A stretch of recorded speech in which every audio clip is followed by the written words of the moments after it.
ऐसा क्यों होता है कि दो लोगों की शादी तय होती है और शादी होने ही वाली थी, आने वाले 2-3 महीनों के बीच में शादी हो जाती, दिन तारीख सब मुकर्रर हो गए थे, और उसके बाद कुछ ऐसा हुआ कि शादी टूट गई। या तो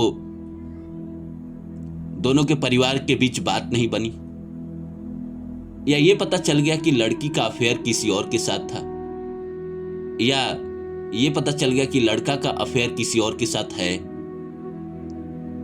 और एक ने मना कर दिया, या और भी कारण होते हैं। कई बार तो ऐसा होता है कि शादी हो गई और शादी के बाद पता चलता है कि लड़की का अफेयर किसी और के साथ है, या शादी के बाद पता चलता है कि लड़के का अफेयर किसी और के साथ है और उसकी वजह से शादी टूट जाती है और दोनों अलग हो जाते हैं। फिर वो कोर्ट चले जाते हैं और लंबे समय के लिए कानून के पचड़े में पड़े रहते हैं। इसमें कारण क्या है? प्रारब्ध इसमें कारण है, या आज के जमाने के हिसाब से जो लोगों की सोच है, जो लोगों की मानसिकता है, उसका ये कारण है जिसकी वजह से ये सब हो रहा है। दोनों होता है। हम इस वीडियो में बात करेंगे कि दोनों कैसे होता है। तो नमस्कार दोस्तों, मेरा नाम है रानू बाबू, और जैसा कि आप सभी जानते हैं कि मैं आपके लिए कहानी, कविता और मोटिवेशनल वीडियो लेकर आता हूं। इसी श्रृंखला में आज लेकर आया हूं कि मेरी शादी किसी से होने वाली थी और फिर लड़के या लड़की ने शादी किसी और से कर ली। ऐसा क्यों हुआ? इसका प्रारब्ध कारण है, पीछे के जन्मों का कारण था, या बस ये आज के जमाने की मानसिकता है? क्योंकि आज लोग एक दूसरे के साथ लंबे समय तक नहीं रहते हैं। तो आइए इस सब्जेक्ट को शुरू करें। इससे पहले आप सभी से रिक्वेस्ट है, प्लीज लाइक एंड सब्सक्राइब। कल मेरे एक सब्सक्राइबर हैं, उन्होंने कमेंट किया हमारे एक वीडियो पे कि प्रेम जो है वो यूं ही नहीं मिलता है इंसान को, पीछे के जन्मों का कोई ना कोई नाता होता है। जो मैंने कल रात में वीडियो डाला पे उस पे कमेंट किया कि एक लड़का मुझे प्रेम करता था, मेरे साथ शादी हुई थी या नहीं हुई थी ये मुझे नहीं पता, पर उसने किसी शादीशुदा के कारण मुझे छोड़ दिया और उससे जाकर शादी कर लिया, या उसके साथ अफेयर में। तो एक बात है कि कोई भी किसी को क्यों छोड़ पाता है? अगर प्रारब्ध का लेना देना नहीं है तो क्यों छोड़ेगा? हर कोई तो नहीं छोड़ रहा है ना। इस दुनिया में 95% तो नहीं छोड़ रहे। कोर्ट में जो केस है वो 5% लोगों का है। अगर सारे आबादी अगर ऐसा ही करने लगती तो फिर तो सरकार यही निपटाते रहता। हाई कोर्ट, सुप्रीम कोर्ट के पास दूसरा कोई केस ही नहीं जाता। इतने तलाक के, इतने मैरिज के केस जाते। पर अभी भी हमारे देश में ये जो कहानी है, ये सब बहुत पढ़े लिखे लोगों की ही कहानी है। क्योंकि इंसान की मन की ख्वाहिशें तो हो ही जाती है और उसका प्रारब्ध ही दिमाग घुमा देता है।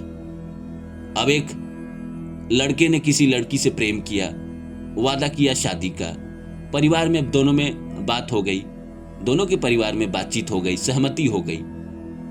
अब लड़के को किसी और से प्यार हो गया। एक तो सवाल यह है कि प्यार कैसे हो सकता है कि जब आप एक से प्यार करते थे और उसके साथ कमिटेड थे शादी करने के लिए, तो उसके रहते हुए आपको किसी और से प्यार कैसे हो सकता है? इसका मतलब है कि आप तुच्छ इंसान हैं।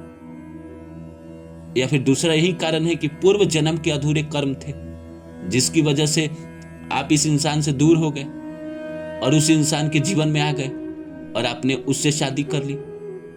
और कई बार तो ऐसा होता है कि इंसान एक को भी धोखा में रखता है, दूसरे को भी धोखा में रखता है, तीसरे को भी धोखा में रखता है और शादी किसी और से करता है। ये कौन सा प्रारब्ध है? देखिए, शादी जिससे होना है उसी से प्रारब्ध है, जिससे नहीं होना है उससे तो बस चलता फिरता कर्म है। वो आप दोस्ती में भी निपटा सकते हैं।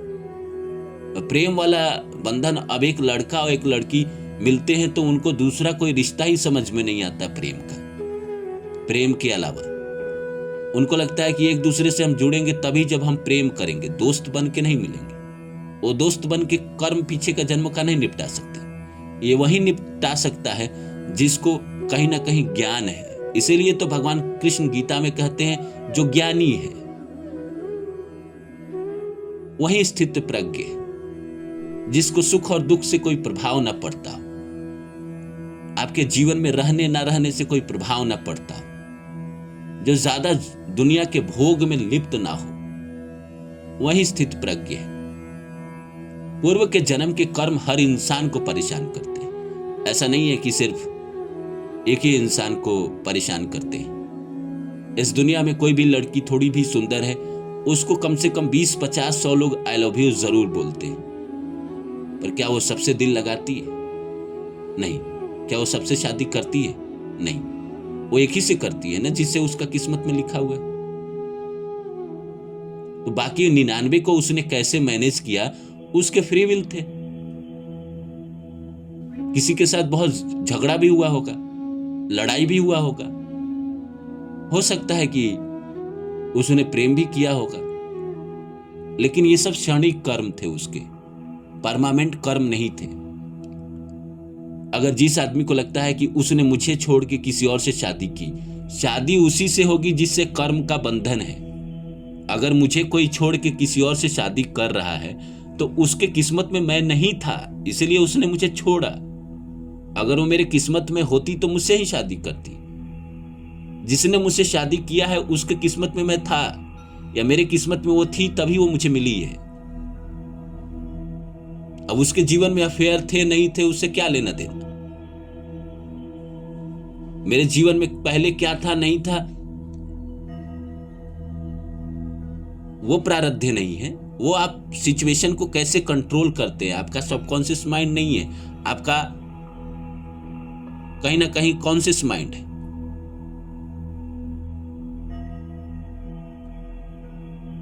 आग में हाथ डालोगे, हाथ जलेगा तो बचने के लिए आप जब हाथ हटाओगे तो मरहम लगाना, ये आपके कॉमन सेंस की बात है ना। तो इसीलिए शादी तो उसी से होगी जो प्रारब्ध में था। तो जिन लोगों को लगता है कि उसने मुझे छोड़ दिया और जाकर किसी और से शादी कर लिया, आपकी किस्मत में वो नहीं था। अगर आपकी किस्मत में होता तो आपसे शादी होती। पूर्व जन्म के थोड़े से कर्म थे, इसीलिए वो आपकी जिंदगी में आया। लंबे कर्म होते तो लंबा आता, पूरे जीवन के लिए आता। आप इस बात को अपने दिल से निकाल दीजिए कि उसने आपको बर्बाद किया। नहीं, कोई किसी को बर्बाद नहीं करता इस संसार में। हम बर्बाद होते हैं अपने पूर्व जन्म के कर्मों के कारण। कोई गड्ढा में किसी को नहीं डालता है। उसने अपना कर्म चुकाया, वो आपके जीवन में आया। जो किसी जन्म में आपने उसके साथ जो किया वो आपके साथ वो करके चला गया। अब आप उसी को वहीं भूल के आगे बढ़ जाओ और अपनी जिंदगी ठीक करने की कोशिश करो। यही नियति का डिमांड है, यही प्रकृति का डिमांड है, यही वक्त का डिमांड है। अब आप सर पकड़ के बैठे रहोगे कि उसने मुझे धोखा दिया। अरे वो कैसे धोखा दे सकता है? भगवान ने मिलाया कर्म पूरा करने के लिए, उसने कर दिया और वो चला गया।